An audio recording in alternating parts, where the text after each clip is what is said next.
병원 복도에 제발 앉아 도와주세요. 저희 아버지 아버지의 수술비가 수술비를 모자랍니다. 구걸하는 소녀가 있습니다.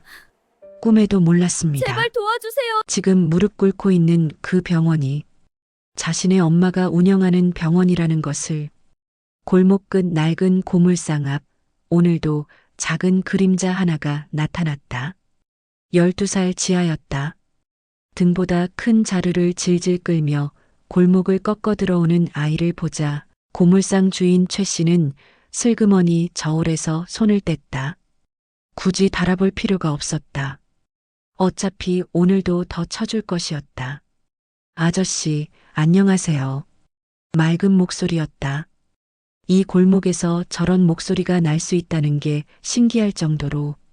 최 씨가 돈봉투를 내밀자 그의 아내가 등 뒤에서 팔짱을 꼈다. 여보, 또야? 저울도 안 보고 왜 매번 돈을 더 줘요? 최 씨는 말 대신 턱짓으로 골목 입구를 가리켰다. 거기 낡은 플라스틱 의자에 한 남자가 앉아 있었다. 지아의 아버지였다. 사고로 머리를 다친 뒤로 말도 제대로 못하고 몸 하나 가누기도 벅찬 사람이었다. 지아가 돈을 받아 돌아서다가 고물상 주인과 눈이 마주쳤다. 아이는 꾸벅 깊이 허리를 숙였다. 고맙다는 말보다 더 많은 것이 담긴 인사였다. 최 씨의 아내는 그제야 팔짱을 풀었다. 그날따라 하늘이 유난히 뿌옇게 흐렸다. 지아가 아버지 곁으로 다가서는 순간 아버지의 코에서 검붉은 피가 주르륵 흘러내렸다. 그리고 다음 순간 남자는 소리 없이 옆으로 쓰러졌다. 아빠. 아이의 비명소리에 최 씨가 뛰쳐나왔다. 119에 전화를 하면서도 그는 지아의 손을 눈으로 놓지 않았다. 아버지의 손을 꼭 쥔 채 울지도 못하는 아이를. 구급차 안에서도 병원 복도에서도 지아는 아버지의 손을 놓지 않았다. 보호자분, 빨리 수술을 해야 합니다. 의사의 얼굴은 차가웠다. 예전에 다친 부위가 많이 악화됐어요. 지금 당장 수술하지 않으면 오래 버티기 어렵습니다. 지아의 두 손이 덜덜 떨렸다. 수술비는 2천만 원입니다. 아이는 망설임 없이 가방을 열었다. 구겨진 지폐들, 동전들, 폐지를 팔아 한 푼, 두 푼 모아온 돈 전부였다. 지아는 그걸 두 손으로 받쳐 의사 앞에 내밀었다. 제가 가진 거 다 드릴게요.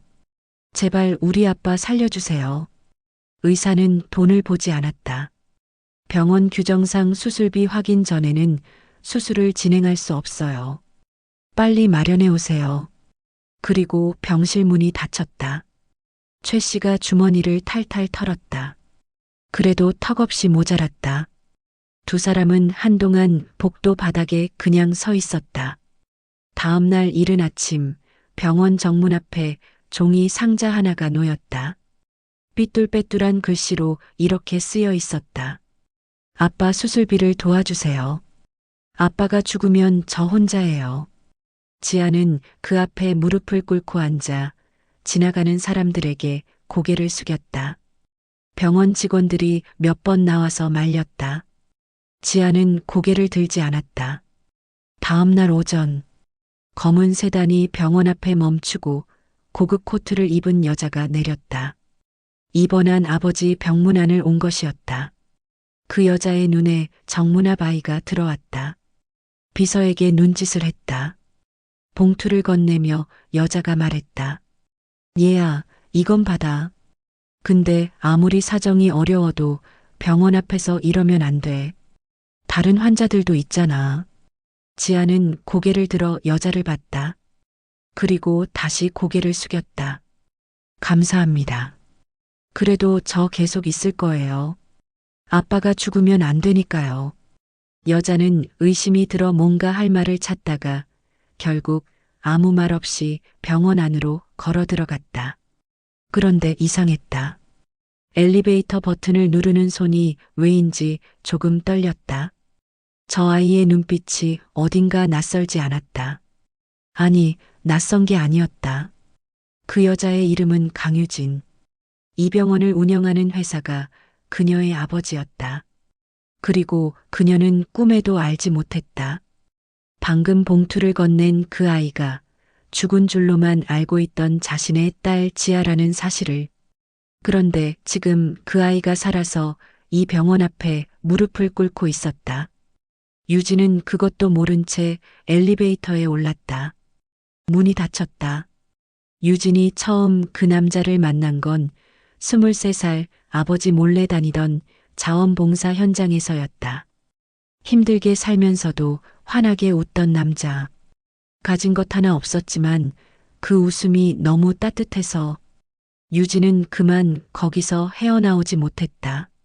아버지의 반대를 무릅쓰고 집을 나왔다. 반지하 월세방 라면으로 때우는 저녁, 그래도 행복했다. 그러다 딸아이가 생겼다. 지아가 2살 되던 해봄. 유진이 지아를 등에 업고 시장으로 나가던 날이었다. 골목에서 트럭 한 대가 갑자기 튀어나왔다. 유진은 본능적으로 아이를 감싸 안고 뒤로 넘어졌다. 지아는 살았지만 유진은 크게 다치며 그 자리에서 의식을 잃었다. 큰 병원으로 옮겨야 된다는 의사 말에 서울에 있는 큰 병원으로 옮겼지만 병원비가 없었다. 남편은 결국 유진의 가족 강 회장에게 전화를 했다. 회장이 직접 병원으로 왔다. 그리고 병실 밖에서 조용히 그러나 차갑게 말했다. 내 딸을 살리고 싶으면 지금 당장 사라져. 그 애도 데리고.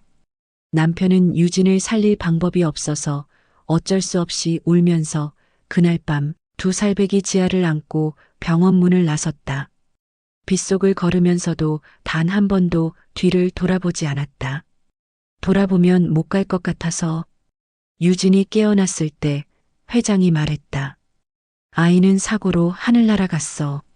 내 남편은 아이가 죽었다는 것을 알고 너를 떠났어. 유진은 그 자리에서 무너졌다. 얼마쯤 지났을까? 유진은 몸이 어느 정도 회복되자 다시 남편을 찾기 시작했다. 어느 공사장에 일한다는 소식을 들은 유진은 단숨에 그 공사장으로 달려갔다. 공사장 인부들 사이에서 일하고 있는 남편을 발견하고 그녀는 남편을 불렀다. 여보, 여보. 남편이 뒤를 돌아보는 순간 발이 허공을 밟았다. 4층이었다. 유진은 남자가 떨어지는 것을 눈으로 봤다. 그녀는 남편에게 다가서서 울부짖었다. 그러나 그 자리에서 쓰러져 기절해버렸다. 다시 병원이었다. 흰 천장이 눈에 들어오자마자 유진의 입에서 나온 말은 단 하나였다. 여보는요? 남편은 괜찮아요? 강 회장이 침대 옆 의자에 앉아 있었다. 딸의 손을 천천히 잡으며 무겁게 입을 열었다.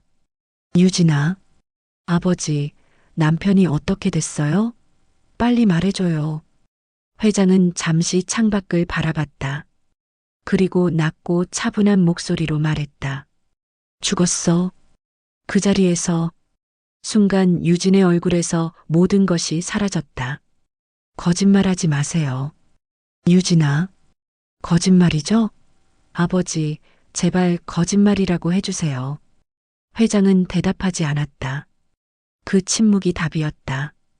유진은 그날 이후로 한동안 말을 잃었다. 남편도 딸도 전부 잃었다고 믿었다. 남은 건 아무것도 없었다. 하지만 그것은 유진이 자신의 말을 듣게 하기 위한 회장의 거짓말이었다. 10년이 흘렀다. 유진은 조용히 회복했고 회장의 권유로 회사 경영을 시작했다. 아이 생각, 남편 생각은 마음 가장 깊은 곳에 잠가뒀다. 열지 않기로 했다. 열면 살 수 없을 것 같아서. 그리고 오늘 쓰러진 회장의 병문안을 왔다가 병원 앞 종이 상자 앞에 무릎 꿇은 아이를 봤다. 봉투를 건네고 병원 안으로 들어오면서 유진은 이상하게 가슴이 아렸다. 저 아이의 눈빛이 왜 이렇게 낯설지 않을까? 왜인지는 아직 몰랐다. 아직은. 강 회장의 병실은 조용했다. 유진이 서류 파일을 펼치며 말했다. 아버지 3분기 실적은 예상보다 12% 상회했고요. 다음 달 이사회에서 유진아. 회장이 손을 들어 유진의 말을 끊었다. 그런 얘기 말고. 유진이 고개를 들었다. 이번에는 꼭 맞선 봐라. 내가 봐둔 사람이 있어. 집안도 좋고 회사도 크고. 아버지, 너 혼자 회사 이끌어가는 거 한계가 있어. 같이 끌어갈 사람이 필요하다고. 유진의 표정이 굳었다. 저 그런 거 생각 없어요. 생각을 해야지. 나이가 몇인데. 아버지, 저 병실 좀 정리할게요. 유진은 더 이상 대꾸하지 않았다. 회장도 더 이상 말하지 않았다. 두 사람 사이에 익숙한 침묵이 흘렀다. 유진이 사이드 테이블을 정리하다 손이 멈췄다. 가방 안쪽 깊숙이 넣어뒀던 작은 파우치가 바닥에 떨어져 있었다. 열려 있었다. 그 안에서 가느다란 금빛 목걸이가 흘러나와 있었다. 하지만 유진은 보지 못했다. 다녀올게요, 아버지. 회장이 목걸이를 발견한 건 유진이 나간 지 한참 뒤였다. 손바닥 위에서 반짝이는 목걸이를 한참 바라봤다. 오래된 물건이었다. 아주 오래된.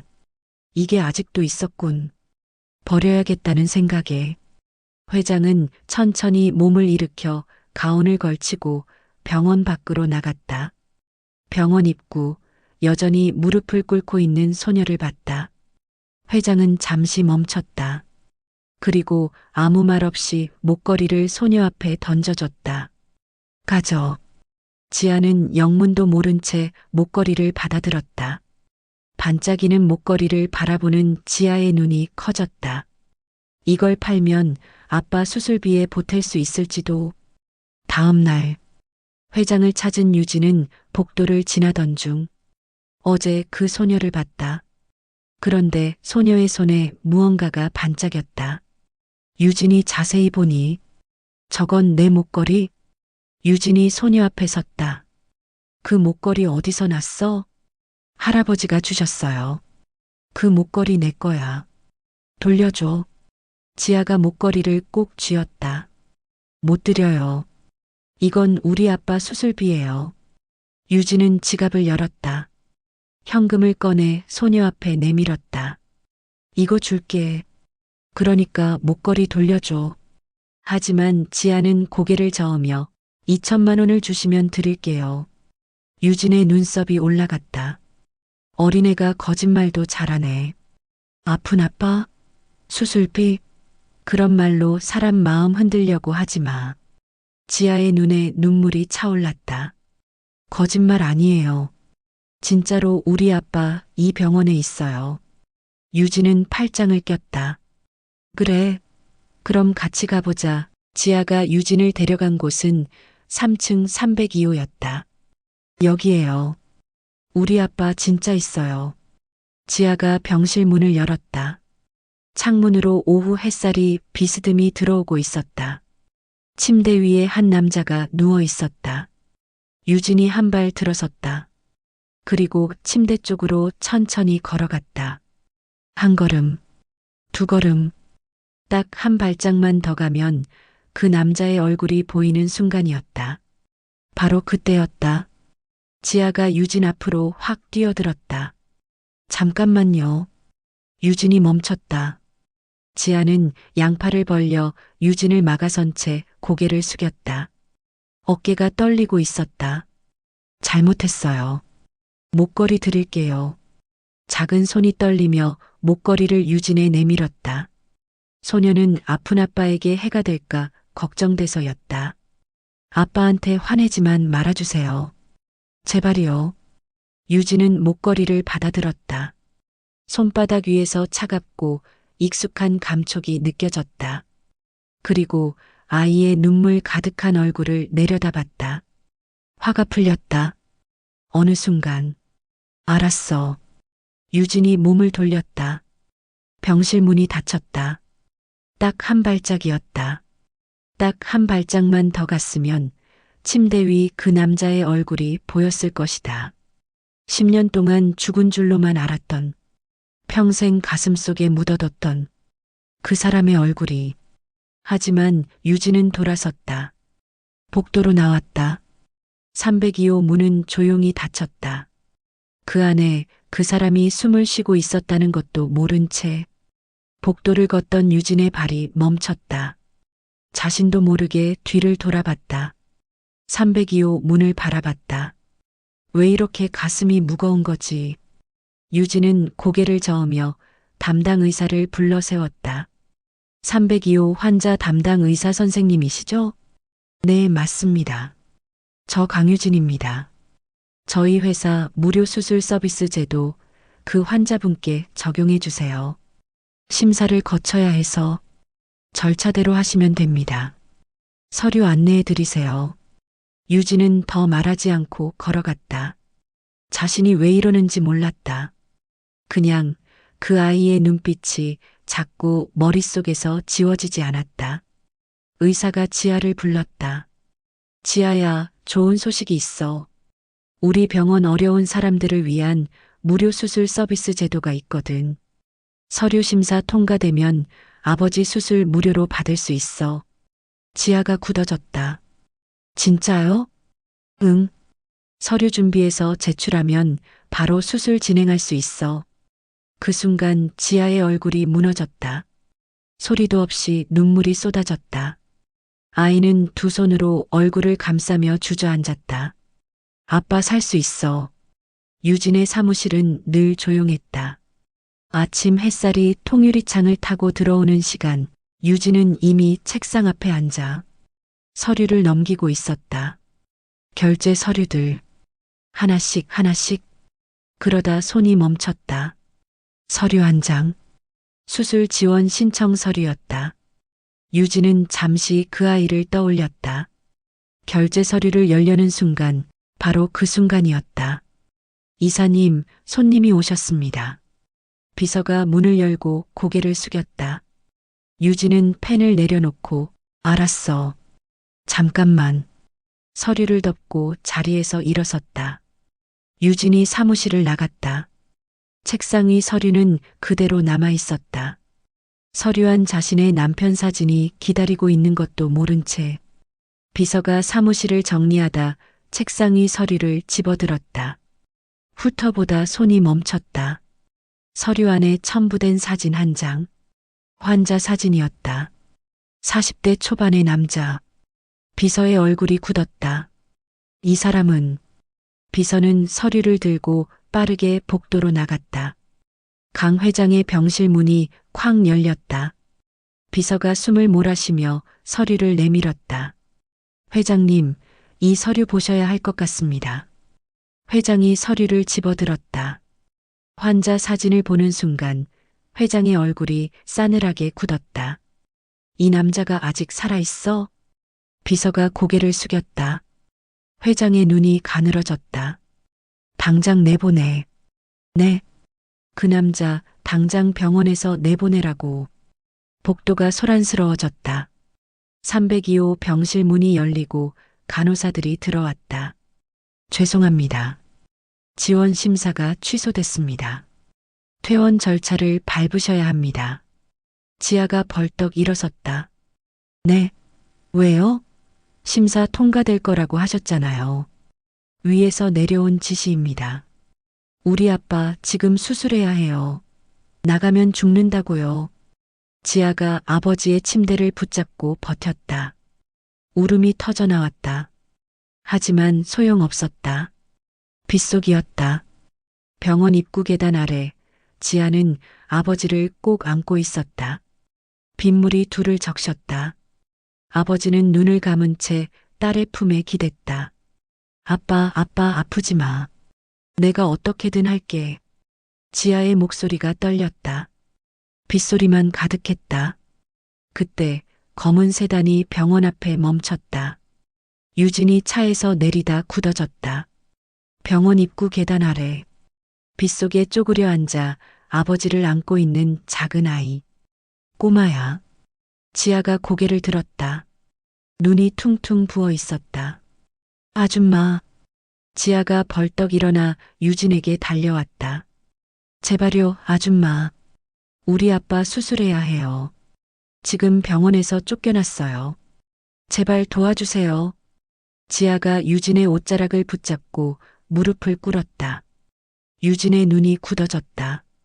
뭐, 쫓겨났다고? 유진이 병원장실 문을 박차고 들어갔다. 이게 무슨 짓입니까? 병원장이 자리에서 일어섰다. 이 이사님, 이건 회장님의 지시. 회장님? 유진의 눈썹이 올라갔다. 아픈 환자를 빗속에 내쫓으라고요? 당장 저 환자 다시 모셔와요. 하지만 회장님께서 내가 다시 말할게요. 유진의 목소리가 차가워졌다. 당장이요. 병원장이 고개를 숙였다. 병실로 들어서던 유진의 발이 멈췄다. 회장님이 왜? 라는 의문이 강하게 들었다. 유진은 그 환자가 궁금해졌다. 가서 봐야겠어. 그 환자 병실을 열고 들어갔다. 침대 위 남자를 바라보았다. 야위고 창백하고 많이 늙어 있었다. 하지만 이 얼굴은 유진의 심장이 멈추는 것 같았다. 손끝이 차가워졌다. 무릎이 떨렸다. 여보, 소리가 제대로 나오지 않았다. 죽었다고 했다. 분명히 죽었다고 했다. 그런데 지금 그 사람이 눈앞에 있었다. 유진의 눈에서 눈물이 터져 나왔다. 유진이 떨리는 손으로 눈물을 닦으며 돌아섰다. 지아가 병실 문 앞에 서 있었다. 유진은 지아를 바라봤다. 한참을 저 눈빛, 저 얼굴, 왜 이렇게 낯설지 않았는지 이제야 알 것 같았다. 유진이 지아 앞에 무릎을 꿇었다. 너 언제 태어났어? 지아가 눈을 깜빡였다. 2월 14일이요. 왜요? 유진의 입술이 떨렸다. 아빠랑 둘이서만 살았어?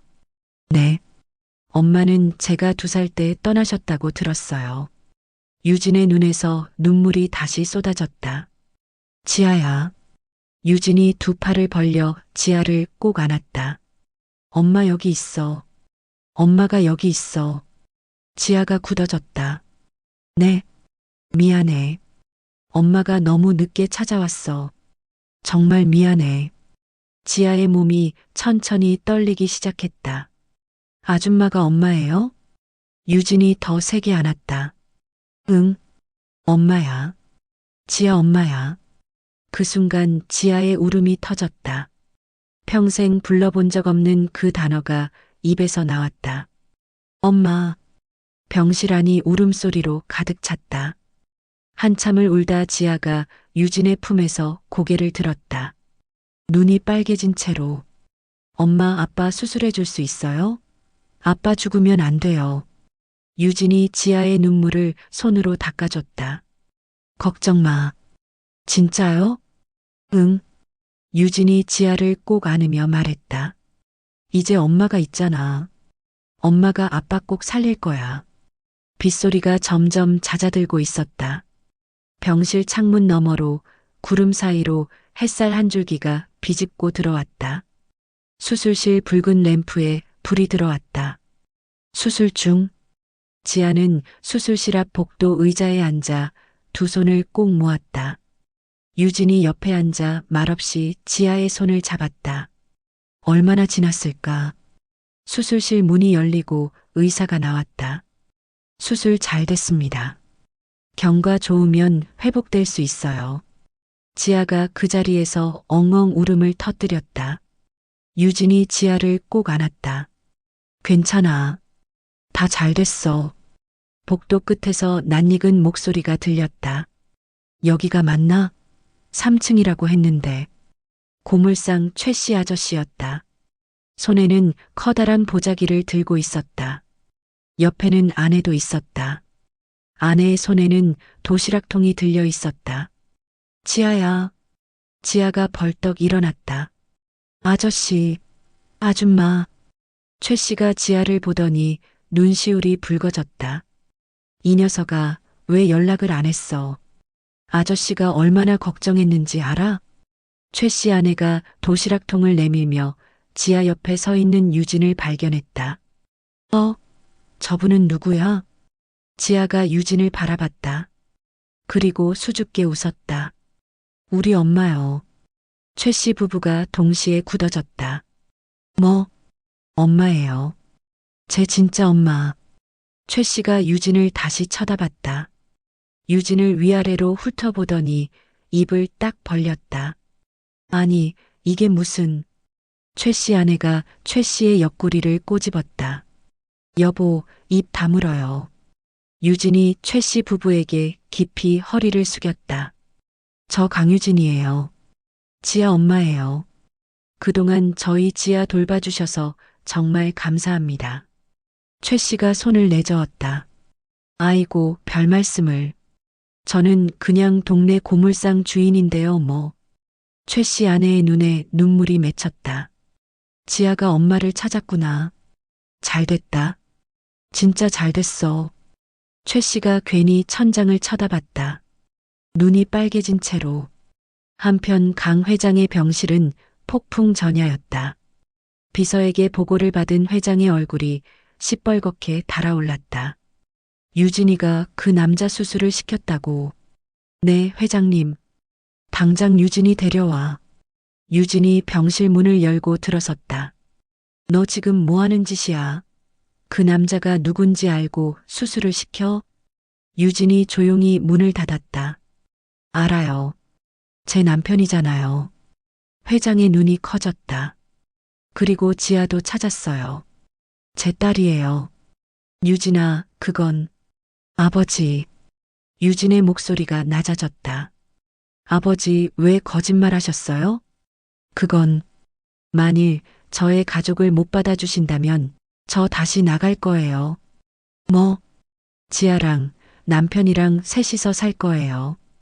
회사도 이 생활도 다 필요 없어요. 제가 원하는 건 가족이에요. 이 녀석이 지금 무슨 소리를. 아버지가 2번 빼앗아 간 거잖아요. 유진의 눈에 눈물이 고였지만 흘리지 않았다. 이번엔 못 빼앗아 가요. 유진이 돌아섰다. 회장이 소리쳤다. 나가면 다시는 이 아버지 얼굴 볼 생각하지 마. 유진은 대답하지 않고 병실 문을 닫았다. 복도에 침묵이 흘렀다. 다음 날 아침, 강 회장의 병실 문이 조심스럽게 열렸다. 회장이 인상을 쓰며 고개를 돌렸다. 작은 아이가 서 있었다. 지아였다. 손에는 작은 도시락통을 들고 있었다. 누구 허락받고 들어왔어. 지아가 쭈뼛쭈뼛 다가오더니 사이드 테이블에 도시락통을 올려놓았다. 이것 드세요. 병원 밥이 맛없을 것 같아서요. 최 씨 아줌마가 만들어줬어요. 미역국이랑 반찬이에요. 회장이 도시락통을 쳐다봤다. 필요 없어. 회장이 지아를 빤히 쳐다봤다. 지아도 지지 않고 회장을 쳐다봤다. 회장이 헛기침을 했다. 지아가 싱긋 웃었다. 할아버지, 저 내일도 올게요. 안 와도 돼. 올게요. 문이 닫혔다. 회장은 한참 도시락통을 바라봤다. 그리고 천천히 뚜껑을 열었다. 미역국 냄새가 병실 안에 퍼졌다. 이튿날도 그 다음 날도 지아가 왔다. 할아버지, 오늘은 제가 직접 만든 계란말이에요. 요리할 줄 알아? 아빠 밥은 제가 다 해줬거든요. 회장이 계란말이를 한 점 집었다. 지아가 회장 옆 의자에 앉아 책을 펼쳤다. 할아버지 옆에서 책 좀 볼게요. 조용히 할게요.